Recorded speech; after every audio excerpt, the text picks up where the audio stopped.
Yeah, so I'm always honored to be here. Last year, I was standing pretty much in the same spot, and I talked about what we'll finally do when we get around to releasing GNU Radio 3.8. So we got around to releasing GNU Radio 3.8. Turns out that's awesome. Also turns out that's definitely not the end of the journey. So what we're going to do in the next minutes is going to take a very, very short look back at what we didn't touch in 3.8. Then see what the challenges for the current scheduler are in the very narrow sense, the things that we see right now, and then I hope we can project a bit about what has to be solved in the larger scheme of things and how we started to actually tackle that. Because honestly, I've been at least at 5 panels where we discussed what awesome things should be done to the scheduler. And yeah, it's time we actually do a few of these. So I wish my presenter was working. So who am I? I'm going to do this very quickly. I'm still a research assistant at CAL. We got a new logo. I teach a couple of the exercise classes. That might be the case because I'm kind of 25% of an institute. And yeah, we're on one hand, we're still looking for PhD candidates. So if you're looking for a job, apply.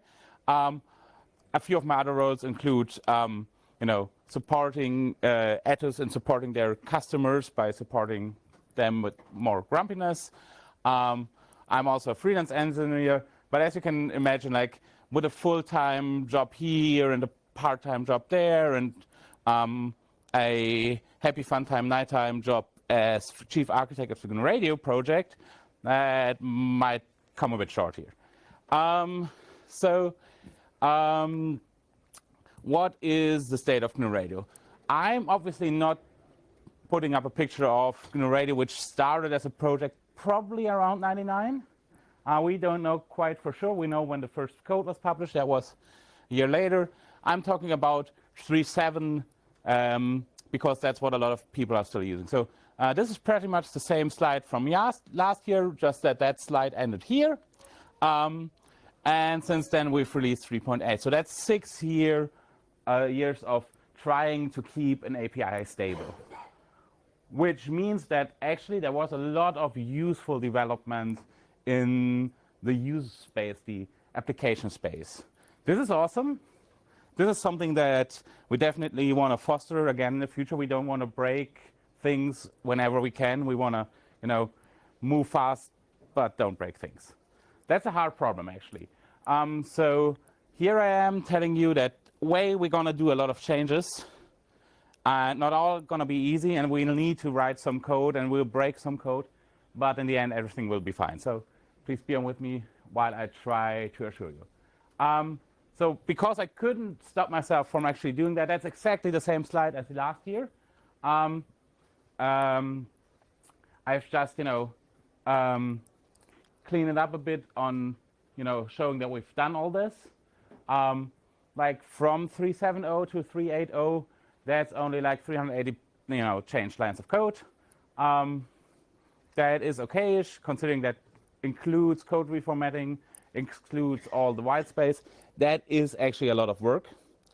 And it's pretty amazing that basically all out of 3 modules will be compatible with GNU Radio 3.8. I can't think of many that have architecturally problems with becoming 3.8 compatible. It's mostly mechanical code changes and the fact that your Python needs to be Python 3 if you want to be future-proof and not only work with 3.8, because as mentioned before by Andre, we're dropping Python 2 for anything after 3.8, which kind of is the right thing because Python just dropped Python 2. But what didn't we change? We didn't change anything about how we modularize our code. So that's still GNU Radio runtime. We've got all the gr minus whatevs modules in there, and we're actually putting in more as for 3.9. So we also didn't change really what the project is about. It's about CPU bound or CPU-based processing of software-defined radio signals. If it works for audio, if it works for sonar, if it works for your favorite, whatever 1D signal, fine. But the scope of the project really is software-defined radio at this point. And another thing is that we really didn't change the way we think about contributions. So if you got a patch, you send it upstream. We do this with GitHub by now. We didn't do that with GitHub when we started 3.7. But it's really like, very mostly bug fix oriented code contributions. And we're just now getting up to speed with how to encourage people to submit code upstream. And for example, Just Code would highly be a candidate for upstreaming, considering that it has a broader usage and a lot of people aren't really happy with the equalizer at R3. Like I've just had a talk at ESA, right, about people trying to sync on UART packages. Won't work with the current equalizers because they're simply too slow. Like your package is gone the moment your equalizer locks. And the main thing is we didn't change the scheduler. So now I'm doing this funky finger thing, the air quotation marks. Why I'm doing the air quotation marks? I think like everyone loves the GNU Radio scheduler, right?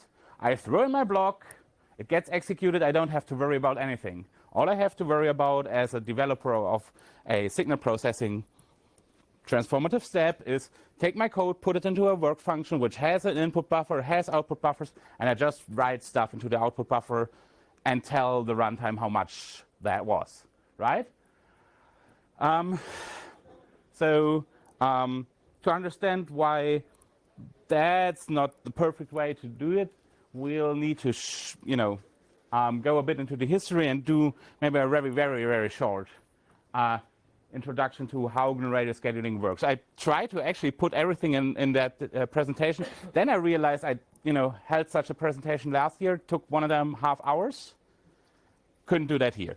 So we're doing this a bit easier. Like originally, GNU Radio from the start was a single core oriented framework. Why? Because 1999 there was no easily available multi-core CPU machines that you usually have access to as a private person. And that was what the developers were ideologically aiming for. So what it was take an abstract representation of a flow graph, of a signal processing graph, flatten that graph. So that's a directive acyclic graph. There was no message async stuff in there. There was just samples going around. Then analyze that graph, find the sources in that graph. That's rather simple. You start at any node. You do a backward search until you reach a root node, and then you check whether you've colored all your tree, all your graph nodes, and if that's the case, you're done. So you find all the sources. You call their work functions. They produce samples in their output buffers, and then you basically take these samples, take one of the sources outputs, call the downstream block, let that ripple through the graph, and you repeat that until you're basically blocked by someone missing new input, and then you go back one step, backtrace, and run another iteration on that block. So I hope that if I say something wrong, like the editors of the project, which aren't, no, Tom's not here. So I'm not saying anything wrong. So we later renamed that was around 2009, we later renamed that to the single-threaded scheduler, because we went in and we said, oh, now that dual-core, even quad-core machines are readily available, cheaply available even, becoming the norm, we want to have multiple threads. And what we did was, let's say we algorithmically simplified, dummified even. We just took every block, put them in their own thread, still discovered the sources, called the sources, they produced some data, and then we just had like this message passing thing where we notified all the neighbors of these blocks that, hey, something has changed. And the individual block executors and their threads would then go in and analyze what that meant, and that usually means that you start processing the samples, which is fine. I can write it down in like literally 4 lines of C, like the algorithm, pseudo C, and that's fine. Problem is,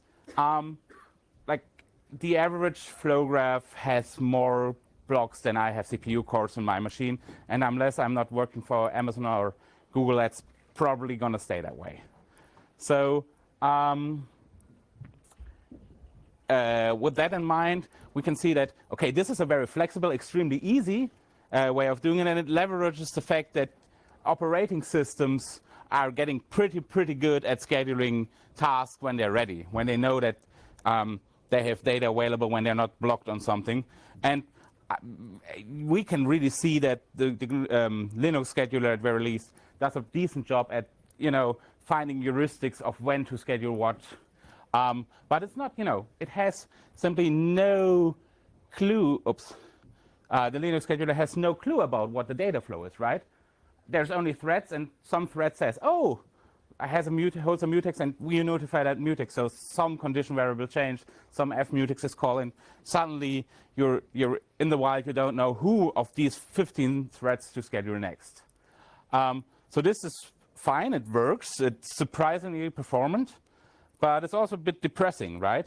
Because that means that we had this, someone thought about how to build that single-threaded scheduler, and then someone else, like the same group of people, thought about how to build a multi-threaded scheduler, and they started with the simplest thing that comes to mind, and it actually, bet the hell out of that, because if you have 4 cores, that's 3 cores more than you used to have, and you can have a lot of inefficiency there. So let us, take a step back and actually look at what makes GNU Radio signal flow actually tick.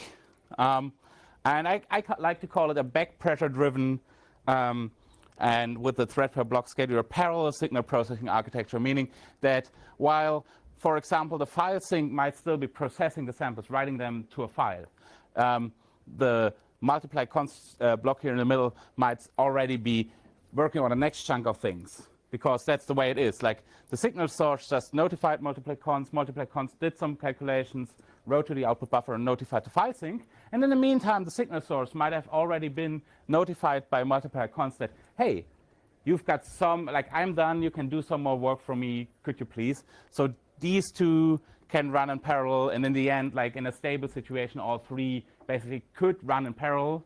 But as said, like no flow graph is as simple as that. Most have way more blocks than CPU cores. So the perceived parallelism isn't actually there. It's just maxing out your CPU usage, best case. So, nope. So that's why I put the scheduler in quotation marks, right? There is no scheduling of things. We just tell everyone at every point in time that, hey, I'm done. Or, hey, you've got, I'm done, you've got some more output to produce. And as you can imagine, like this has a bit of overhead in terms of messaging. And it also doesn't really qualify as, informing anyone of the intent of your data flow. Why is that important on normal machines? Well, if you've got, think of an old style CPU, you only have RAM and registers, and that's it, right? So whenever you exchange a big portion of data, you always write that to RAM and get it out in the next block. So problem is, that's not how modern CPUs work. Modern CPUs have caches, and these caches are inherently local. So it would be very desirable that, for example, if I had a lot of blocks, and this is just a part of my flow graph, that these 3 blocks would run on the same CPU core. Why? Because then the output of that block would never leave the cache of that CPU core. The multiply const would then be called on data in cache and write to a cached data for the file sync. Another thing is, it's obviously beneficial if we just try to execute these in sequence all over again. Why? Because then with lower cache usage, I can keep the same locality. So we have no way of actually integrating that knowledge into the current scheduler. Bad thing, but here's how we're gonna solve it. I'm running out of time, so I'm kind of speeding up here.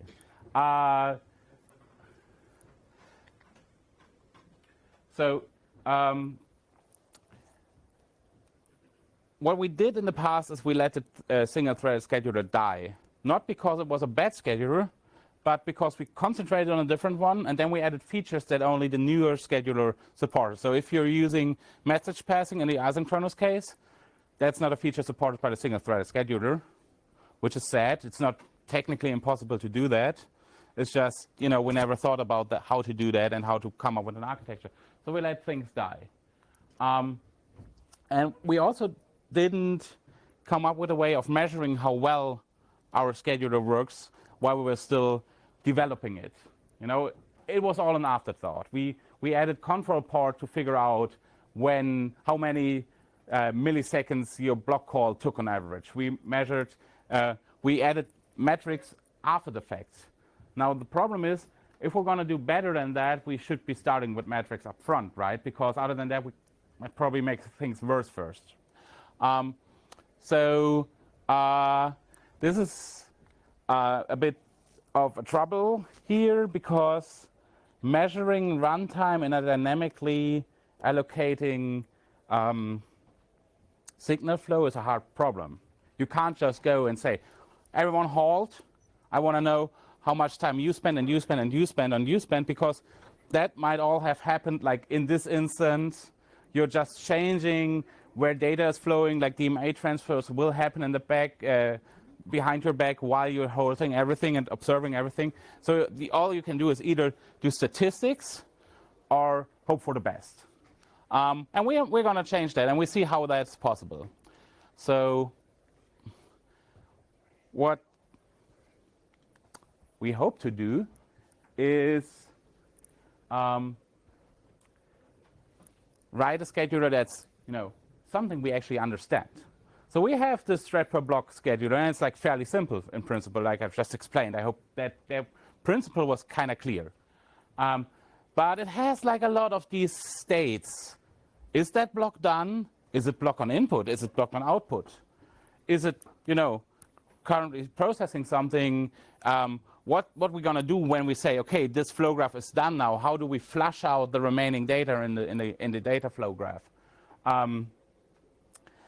We need something, and that's pretty dear to a lot of people in this room, that's actually extensible. We don't want things to be the single scheduler that you want to use in GNU Radio. You need a scheduler for workloads that look like a path. I really like where I look at it and say, okay, the optimal solution to this is obviously, doing it in circles as fast as possible, and situations where we have things that look more like a network of graphs where packets might be sent around, even taking different routes through my signal processing flow graph, depending on what that packet contains, right? So if I'm decoding Wi-Fi, not all packets are data packets. Some packets might just be needed for equalization purposes or, initialization purposes. They need to go down different routes. So that's something that the current scheduler architecture can't really do. So we started to think about how to actually write a new scheduler. And the problem with that is, how do you start doing that if you've got a block that does so much? Everyone who's like, who's already written a GNU Radio block in this room? Can I see hands? So that's a little more than half of you. So you really know that a GNU Radio block has this work function that takes an input and an output buffer, or multiples of these, but also you can have something like a forecast, which you need if you don't have a fixed rate from input to output. It also can have like things to check whether the number of inputs works with the number of outputs you're offered. It also has a lot of things that you don't really need to have, like this purity of essence kind of, I want to process samples. That's a transformation between input to output.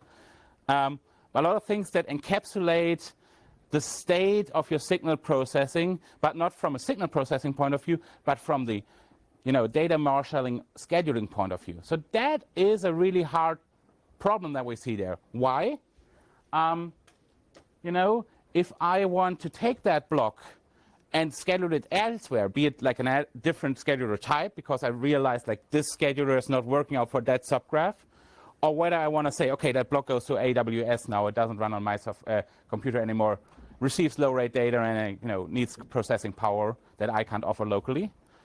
I can do that with that. It's not possible to actually transparently plug out a block and move it elsewhere, because the block is so intensely interfacing with the scheduler on a basic basis that actually fiddles with the internals of the scheduler that we know were documented as an API. It's emergent behavior that everyone got used to.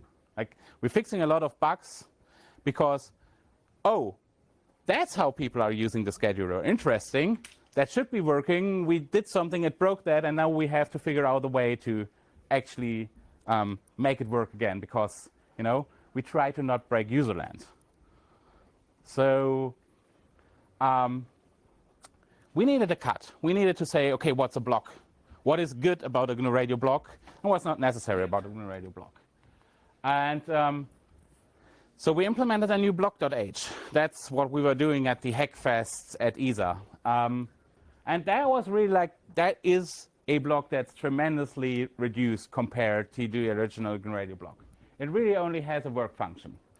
And instead of, you know, having input items and output items pointers, and then also a parameter that tells you how much output items you can maximally produce, but ignoring the fact that you have multiple outputs so that these might be multiple numbers, and expecting you to actually, you know, tell the scheduler how much you consumed, we kind of try to put that into objects that the scheduler calls you with, so that we are getting more like a functional interface.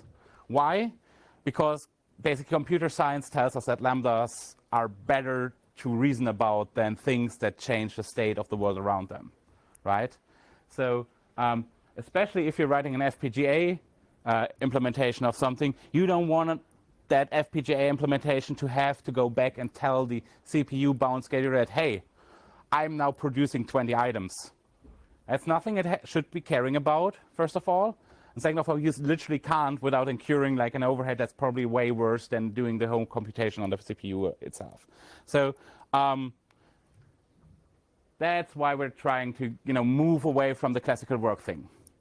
Another thing is, right now people are writing two different kinds of blocks. They're writing like the classical stream operation blocks, like your FM demodulator or your demodulator for a stream of OFDM frames, like say in DVB-T.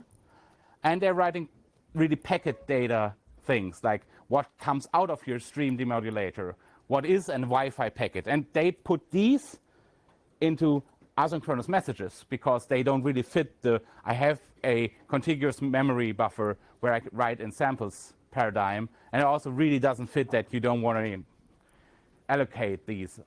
So that hopefully allows us to have a single unified interface for both instead of having two different paradigms in the same idea of how we do work. So that's the block-centric view. This is what I would call the OOT module implementers view of things. And then I've got the scheduling interface. So the scheduling interface obviously now gets a graph that's made out of these connected blocks, right? And it's still, I know, it's still a graph. But instead of just, you know, distributing messages to all blocks that run in a thread each, we introduce workers. Like, I mean, web servers have been doing that since around 1995. We just have one worker per CPU core, and that worker is the owner of a couple of blocks that it executes. So instead of sending messages to a block executor, we send messages about, hey, I've just updated my output to a worker. That worker will then aggregate all the messages that it got while the main work that it was currently executing was executing. After that work is done, reorder if necessary, and execute that. So kind of imagine that as a queue with knowledge of what's done inside, right? So this is, for a CPU scheduler, should pretty easily work because that's basically, I mean, if you're implementing a simple OS, that's exactly how you implement scheduling threads. You have a queue of threads that should be doing stuff, and then you check whether any of these had any updates. So that's easy. But also, that gives us a very clear interface of how to communicate with other scheduling domains. So I'm introducing the concept of a scheduling domain that's like, hey, I've got a CPU-bound scheduler. Hey, I've got a scheduler that actually runs on a GPU. Or hey, I've got a scheduler that actually runs on an FPGA on a data center somewhere else. And all that it has to do is receive messages. And the good thing about receiving messages is you're not really bound to having them in a shared memory space, right? You can do that over network. Meaning that this is going to be transparent. We can simply 0MQ that to your neighbor's PC and have that work. So that's what we're doing in terms of scheduling architecture. So could you press the next button? Yeah, it works. So what are we expecting from this? So I said, like, we'll be able to transparently move blocks. We'll be able to exchange schedulers, and that's a big deal for us.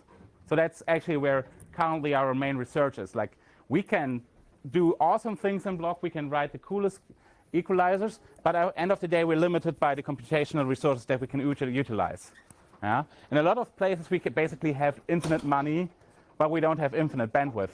So yeah, we need to solve that. And also, we've been stuck for 20 years with basically the same scheduling paradigm. And it might just be the case that we need to just experiment, get our fingers, a bit muddy on how to, work things. So I've got 3 minutes for questions. And if anyone wants to leave, if we could do that quickly so that I can shuffle a few. So I don't know the order of things, but I let the gentleman in front. Yes, so you will obviously produce these metrics. Yes, sure. Go ahead. So the metrics. The metrics, would you be exposing them in fact to sort of user space so people could actually look at what they're producing and so maybe tune in themselves? So the question was what would the metrics interface look like? What could people do with that? And that's pretty easy. Like, basically most of the metrics are simply emergent properties of the messages that we're exchanging, right? So I could just say, okay, splice that message to a observer and do that. The hopes are that people who are into scheduling are optimizing based on what they can observe there. Another hope is that we can just throw, PhD students at that problem until it actually works. And if that doesn't work, we still have machine learning.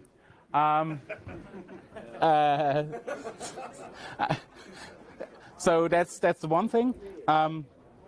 Yeah, the other thing is that we already have, like I mentioned Contraport, we have ways of measuring performance. They're just not utilized very well because they're, API-wise very awkward. I'm just going to go ahead with you. I'm not sure if this makes sense, but beneficial to the radio scheduler is the real-time Linux capabilities. So the question is whether real-time Linux capabilities are beneficial. So Basti Blosser wrote a paper on the influence of scheduling strategies of the OS kernel for GNU Radio, and you can actually increase performance if you're doing a bit more, preempting, guaranteeing latencies. But there's only so much you can do. So, basically, real-time Linux always does a trade-off between latency and rate, and we're not willing to go that way. So I'm sorry, I'm out of time. I'll have to hand over, I gladly hand over my microphone to the next speaker. Okay.